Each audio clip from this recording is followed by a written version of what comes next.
Hello. Okay, so this is the first time I've ever done an Instagram live video. And I'm doing it because today's the day that the paperback comes out, which is really excited for me. I never thought like 20 years ago that I would even have a novel published.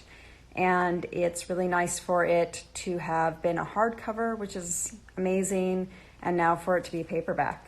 And for Mike to have designed the cover. It's so pretty. So pretty. It's even better in person than like all the markups that I saw beforehand. So,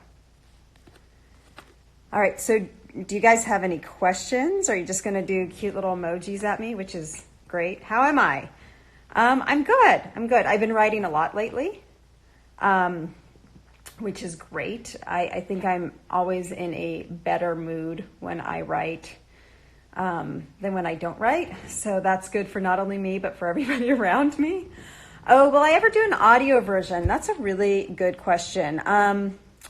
So when the book originally came out, I was a debut author, and a lot of times they don't do audiobooks for a debut author. They kind of see what's going on unless it's one of their lead titles. So I didn't do one then, and now I'm not sure if we're going to do one or not. For the moment, there's not a plan for it. Book tour. No book tour for Learning Not to Drown. Let me concentrate on getting a new book written. And if I get that book written, then there will hopefully be a book tour or some sort of book thing for that. Am I starting to write a whole new book now? Yeah, I am about 53,000 words into a first draft on a book.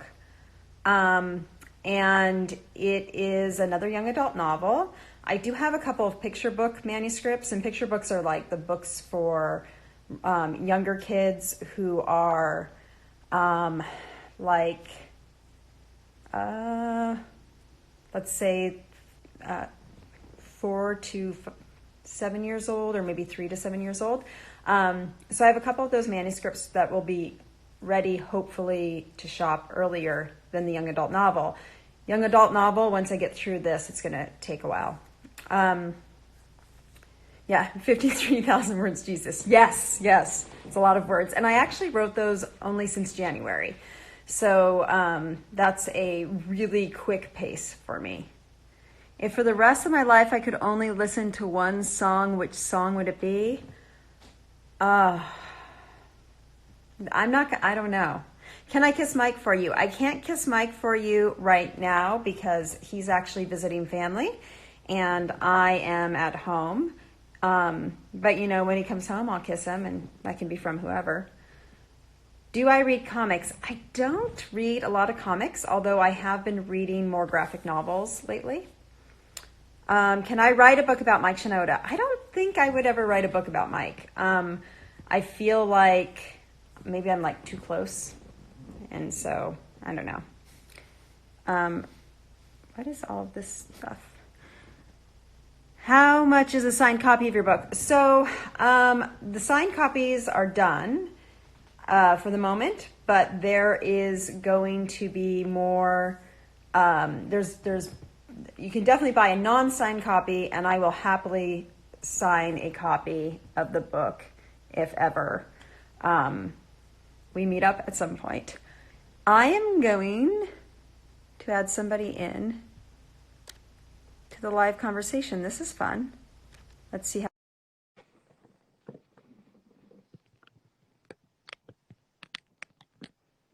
Maybe I'm adding somebody in. Let's see.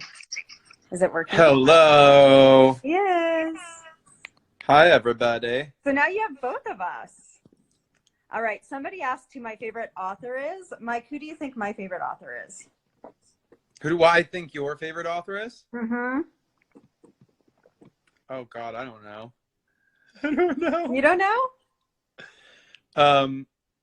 Overall, like ever? In life? Like since you were a kid? I don't know. Since you were a kid, you've liked so many, I mean, like from I don't know, you go from J.K. Rowling all the way back to like Sylvia Plath. That's like, All right. I would say yes, yes. But I would also say, like, I'm going to guess, usually when I get that question, Neil Gaiman is super high up there. yeah, yeah. Um, Anna's very excited that Neil Gaiman is doing a master class. yeah, that's going to be Um, my treat for finishing yeah, this master class. If you draft. guys don't know, master class is like an online course, but it's always taught by like a total like master expert person. Like I think like Ron Howard did a master class, and like Martin Scorsese did a master class, and Neil Gaiman has done one. Yeah. And I, from his, just the advertisement from it, Mm. he has a quote where he says, writing a rough draft is like driving through the fog with only one headlight on.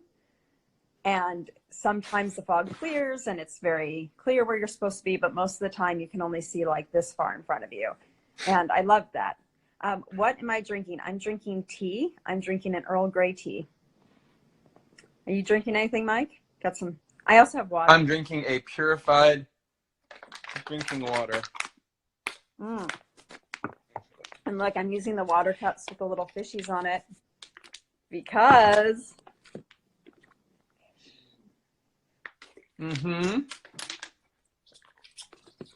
very exciting.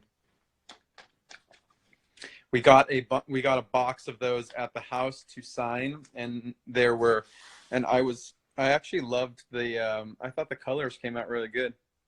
yeah, I was saying that I like it better in person than the like model Yeah, totally. sent us. It looks really nice. The orange pops out. It almost has like a 3D-ish quality to it, which is really great. Yeah, that looked good. All right. Are there any other questions or just a lot of love? There's a lot of love. I like that. It's good. Do you want to tell them why you made this cover?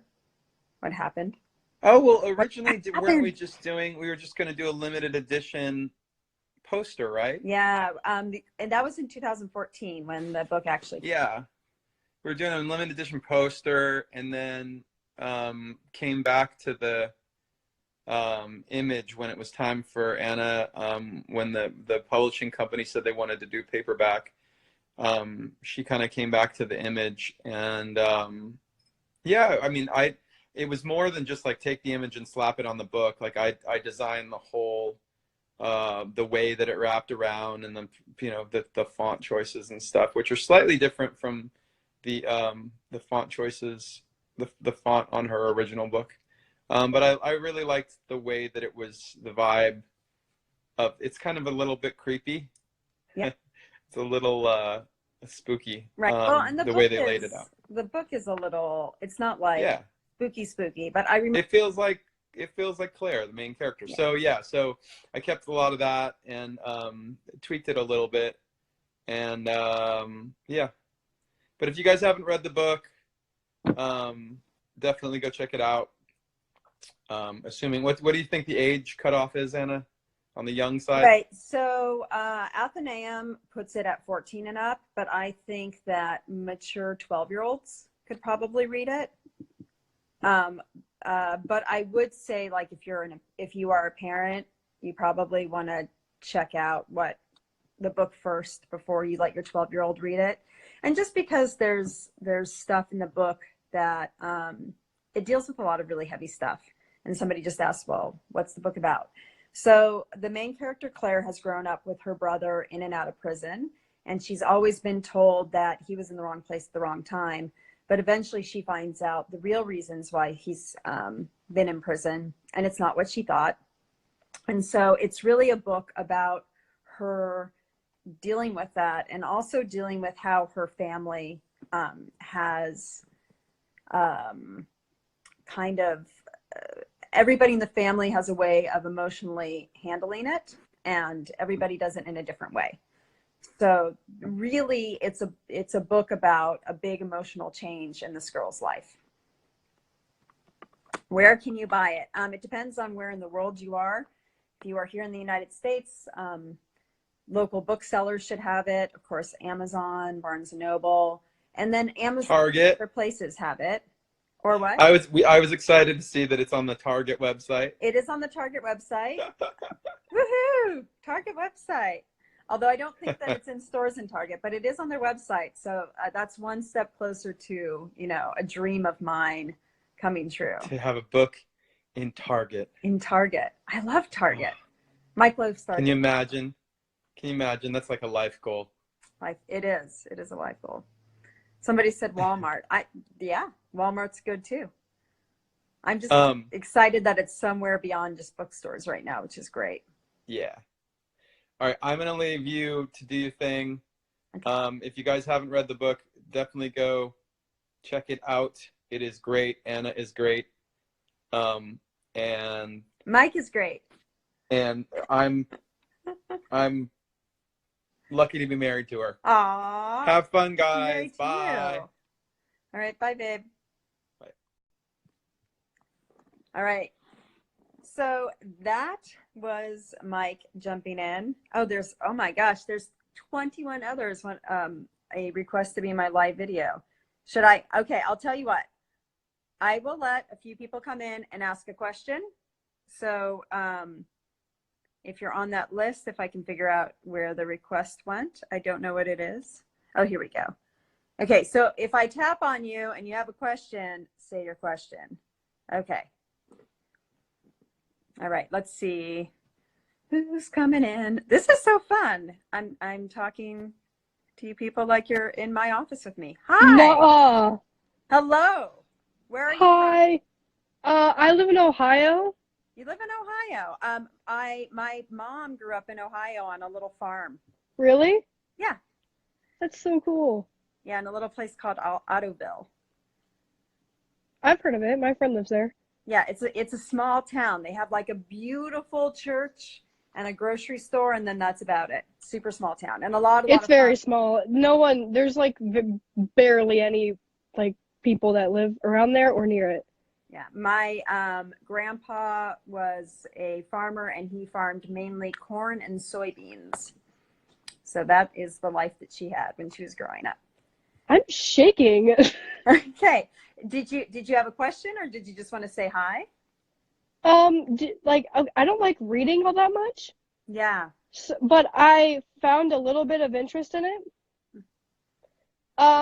Do you think that they'd like be selling it at like a local library or anything? Oh, if they have, yeah. So a lot of libraries had the hardcover, and if you go to your local library and they don't have the hardcover in stock, you can ask them if a library like in their network has it. And if the library in their network has it, then they can transfer it to your library, and then you can go ahead and check it out there. And I don't know if you're still with me because your screen froze. I hope you heard the answer to that question.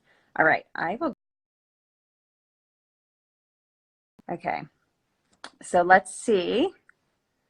Oh my gosh, there's so many people. Okay, I'm gonna just grab somebody from here. Okay.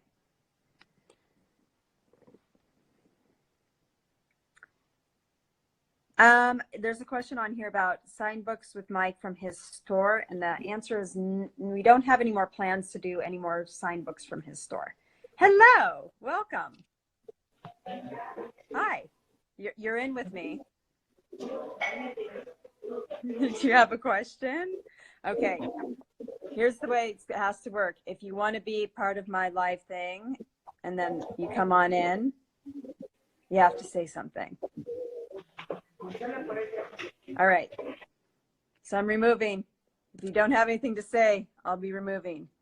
And I can only stay in for a few more minutes. Oh, there's questions down here. Oh my gosh, this is crazy. Okay. All right. Go live with,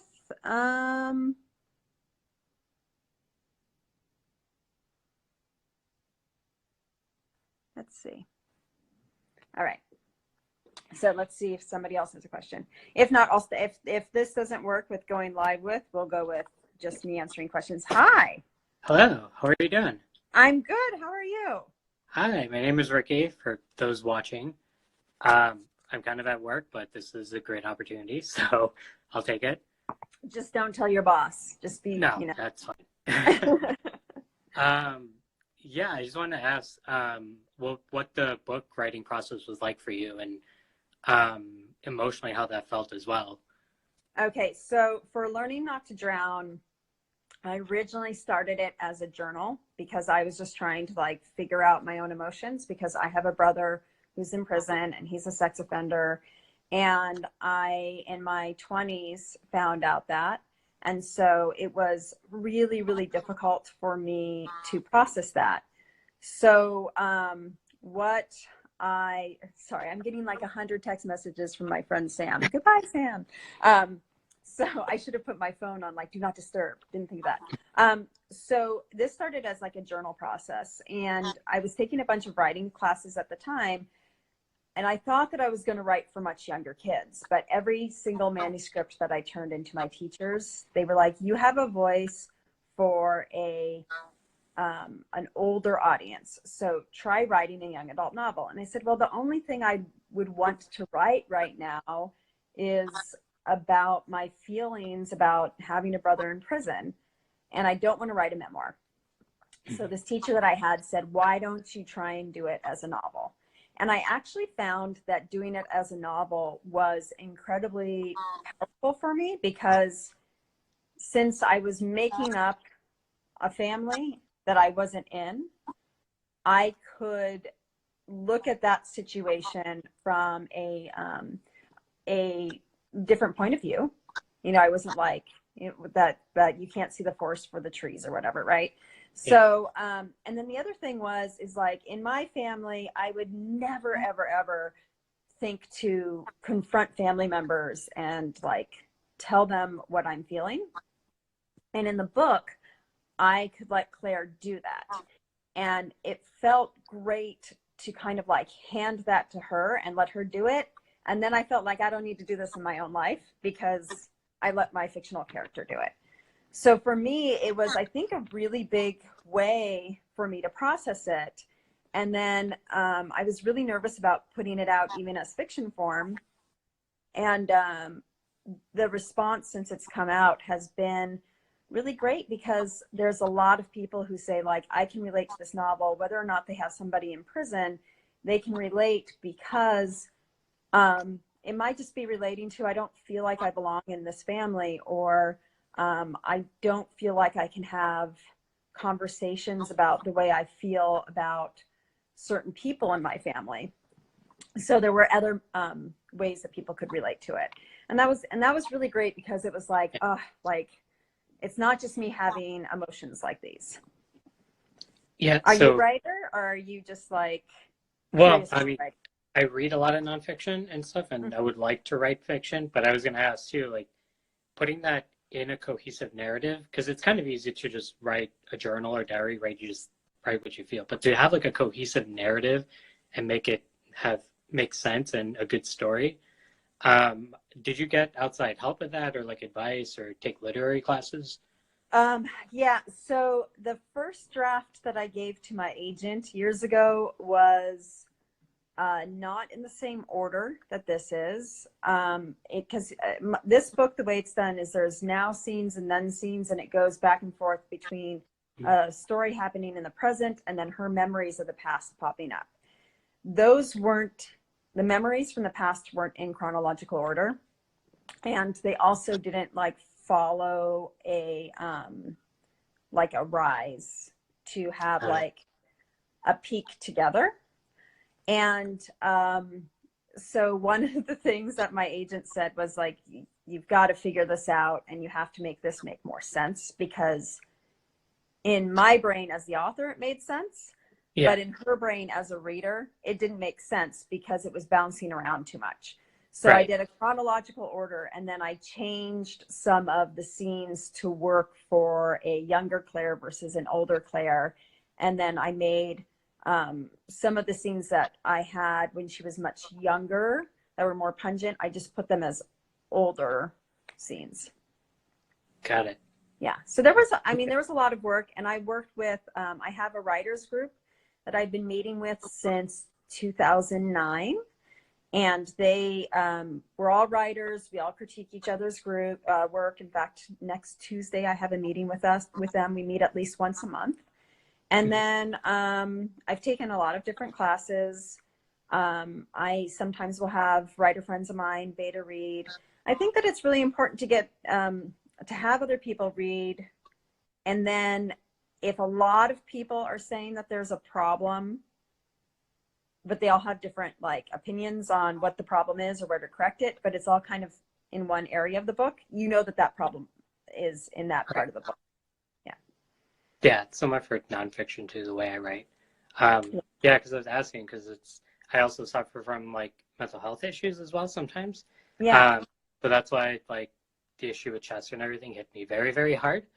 Yeah. And so I was thinking like, okay, maybe writing is a good way to do it, but I never knew how. I only know how to write like analyses and blogs and stuff like that, but I don't know how to write fiction. So that's pretty good advice. Yeah, I think that was very, very insightful.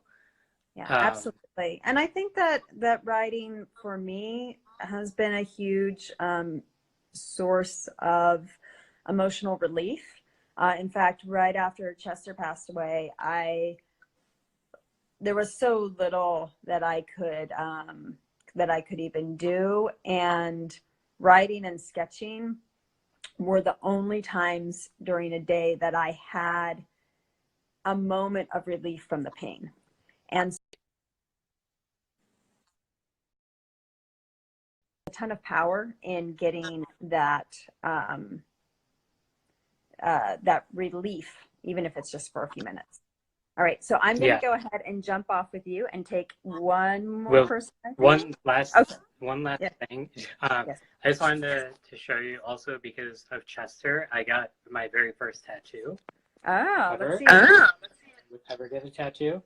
Nice. But it was inspired by him, and so and thank you as well. I'm probably going to take up some writing as well and take your advice into account. Yeah, absolutely. Okay, I'm going to jump off here. I have to go pick up my kids from school pretty soon. So let me see. Oh my gosh, there's 46 people who want to be in this live video. Okay. I have no idea. I'm just kind of like picking one out. Let's see.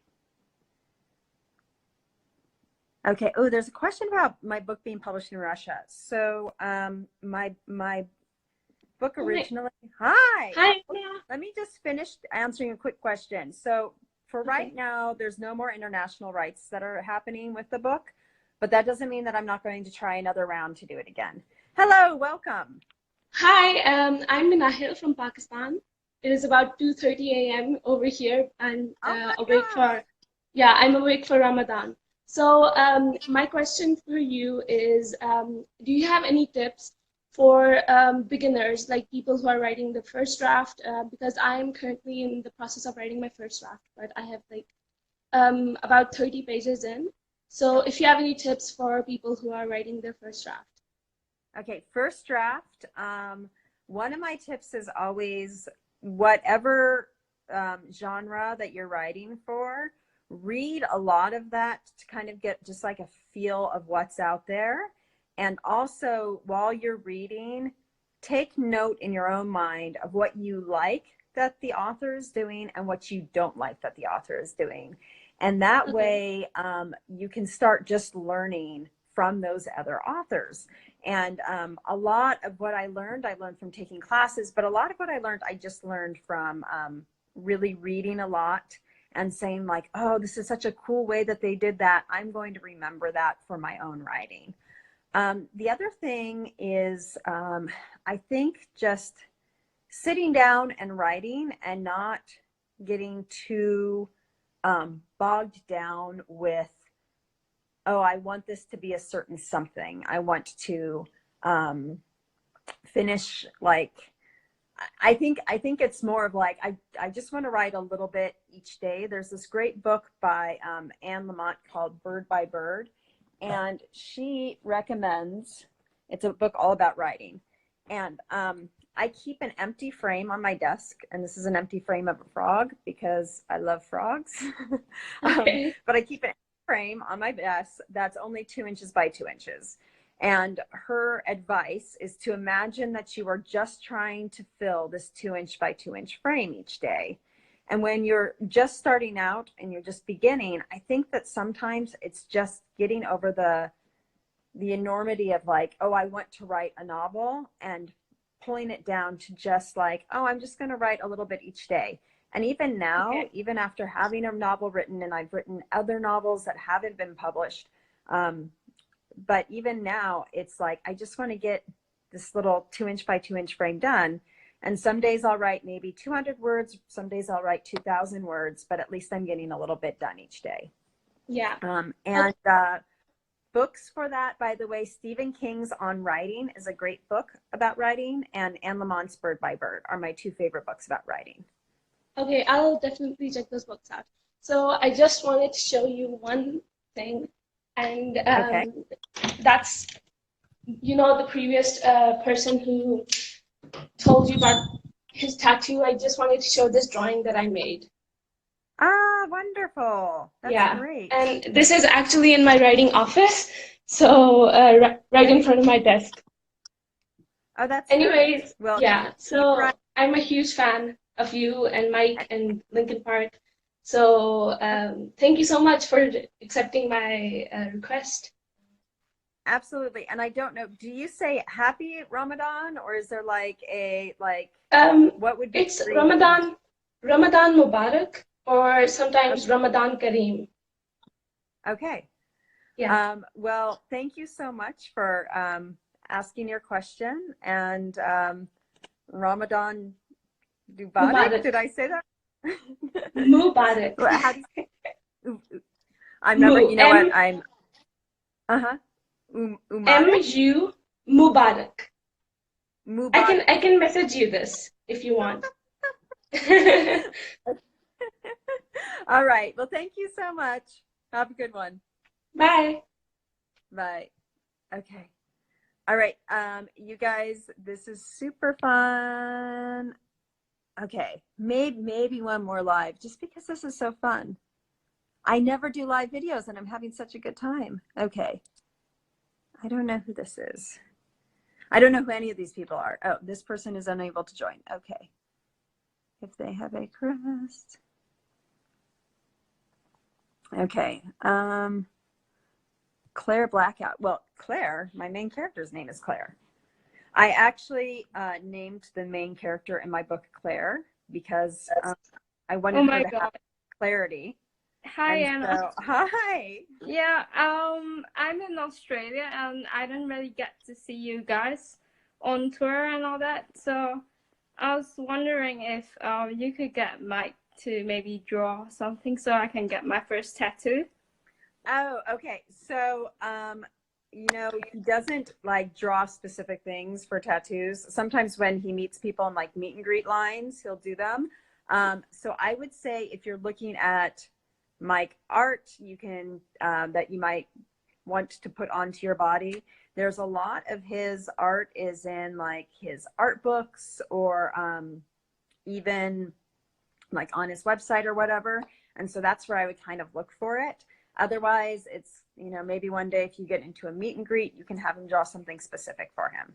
All right, Okay? thank you. And another thing, Yeah. can I say something? I'm also Slytherin. What? I'm also Slytherin. Yes, I've go got this sign. Slytherins. Yeah. Very nice.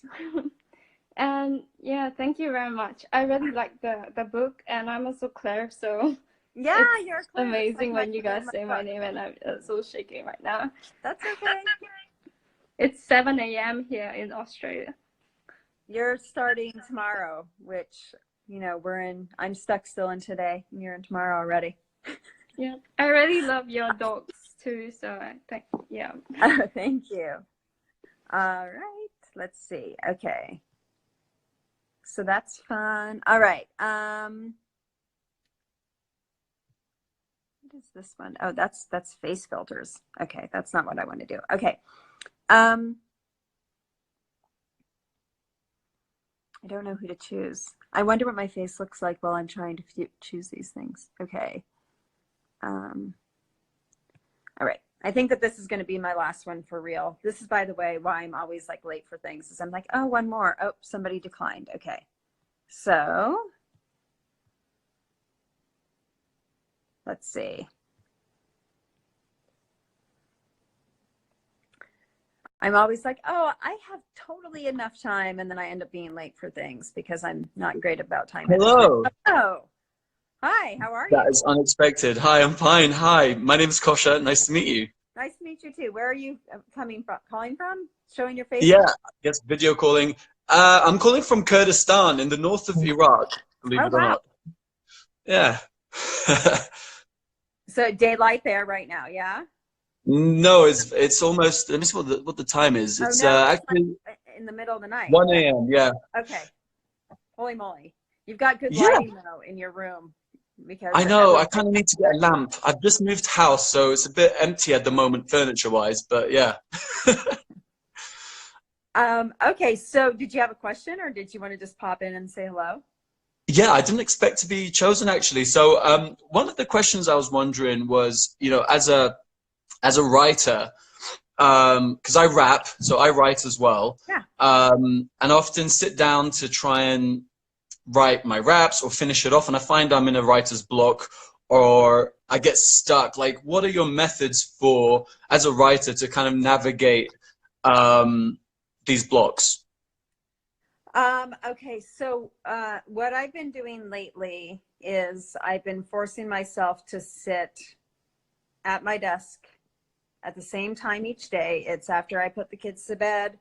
I come down to my office, I sit at my desk, and I'm allowed to write or do nothing. And Yeah. that's that time period. So Okay. either I'll write and usually I'll write maybe, sometimes it might be just a couple hundred words. And if it's not happening, then I just go. But I do find that a lot of times when I'm stuck, I'll go for a walk or I'll take a shower. And for some reason, good ideas come to me either in the shower or I'm walking, which is good. And I think part of that is a mix of kind of like being bored and having your body like do something that it can like automatically do, where your brain can just kind of like daydream and go off. And things can kind of come easier, and maybe it's because there's not like that pressure of like, this is what I'm doing right now. So I think that getting up and kind of moving around a little bit can always help a little bit with that. I don't know about you, but when I'm brushing my teeth specifically, Anna just left. Oh, she's back. Okay. Yes, I was just grabbing other things that help. A friend of mine got me this little like Storymatic, and even if it's not something that I'm specifically working on, it has these little like cards.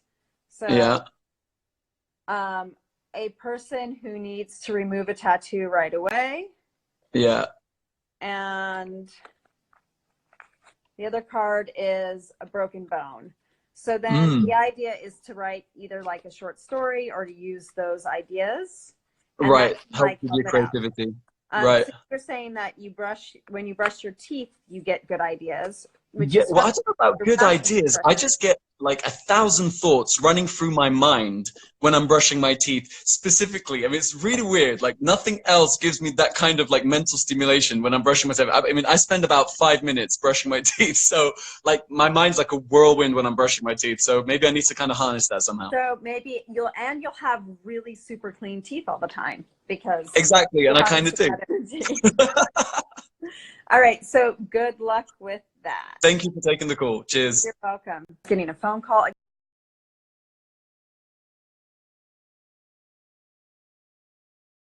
Again, I didn't put my thing on do not disturb. Okay.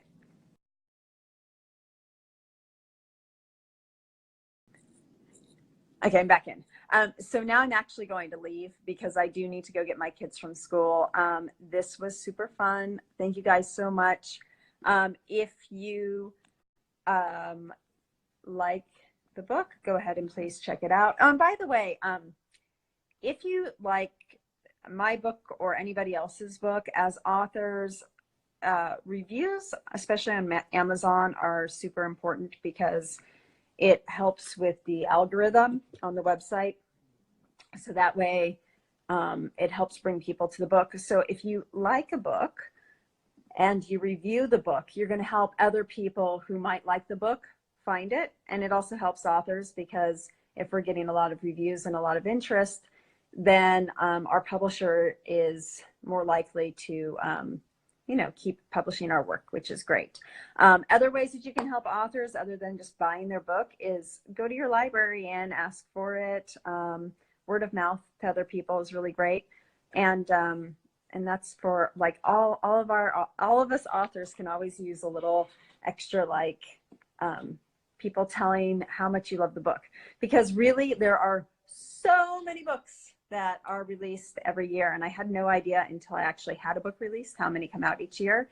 And I know that I, as a reader, love hearing from people like, hey, I loved this book and you might too. And that's how I found all my favorite books. So thank you so very much for stopping in and being with me on this live thing today. And I hope you guys have a really great day, and we will talk again some other time. Bye.